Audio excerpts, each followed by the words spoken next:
Okay, so do with this one. This one was inspired by a tarpon fly, basically those app style tarpon flies.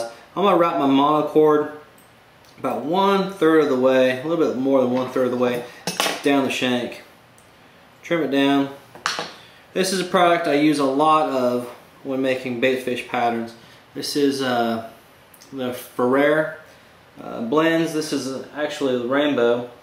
It's from a company called Just Add Water Products. I believe they're from South Africa. Slinky Fiber is another one of their great products.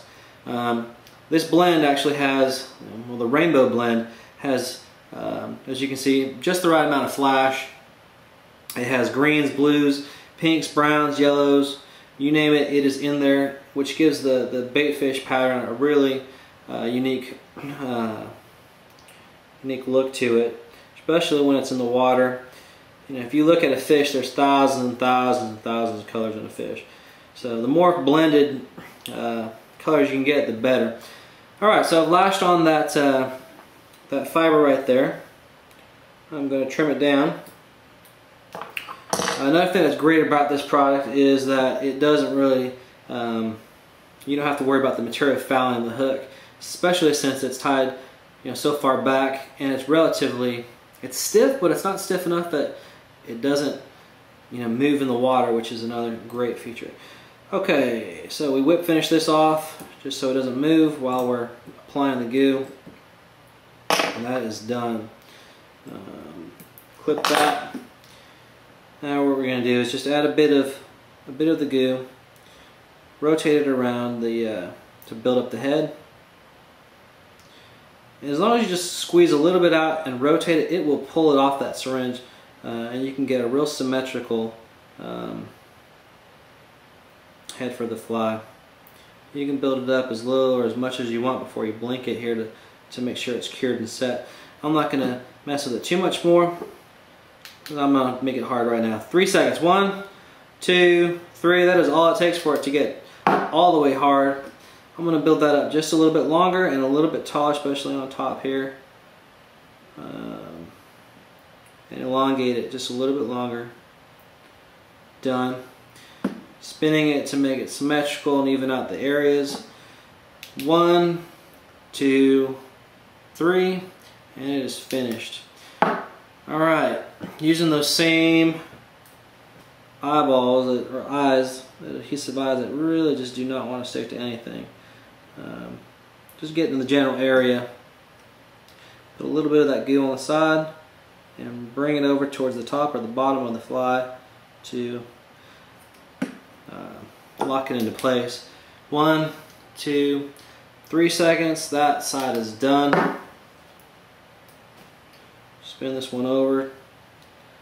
Get it in the general vicinity of where you want it to be. Get it down. Take that thin Clear Cure Goo, get it on the eye. Lock it into the fly head like that you've already built up. Blink it. 1, 2, 3 seconds. Done. Cured. Now, I want to build it up just a little bit bigger on the back side here. And that's what I'm doing right now. Build up the front, build up the back a little bit. And I will call this fly good. I'm going to blink it to make it set. 3 seconds again. 1, 2, 3, and the fly is done. Finishing thing would be the Sally Hansen's hard as nails. Just get it on there. Give your fly a quick spin and call it good. And the only thing that's doing is really getting rid of that slick residue that is left over. It's finished. Gives you a nice, real symmetrical look to your fly. Like I said, I use this in Washington, in Puget Sound, for the resident cuts, the sea run cuts. The Chinook will take this. I'm sorry, not the Chinooks, but the cohos will take this, the silvers. Great fly for the sound. You can adapt this to being a bass fly, a trout fly, a tarpon fly. Just make it on a larger scale or a smaller scale. It's a real nice fly. It's real fast, real effective, real easy and inexpensive to tie. Again, this is going to average you about 25 cents to make. Heck of a lot cheaper than the $4 that you'll find in a lot of the shops up there. Great product. Any questions, concerns, email us. info@clearcuregoo.com. We appreciate your time. Hope you enjoy the product and pick up a vial or two. It's real good stuff.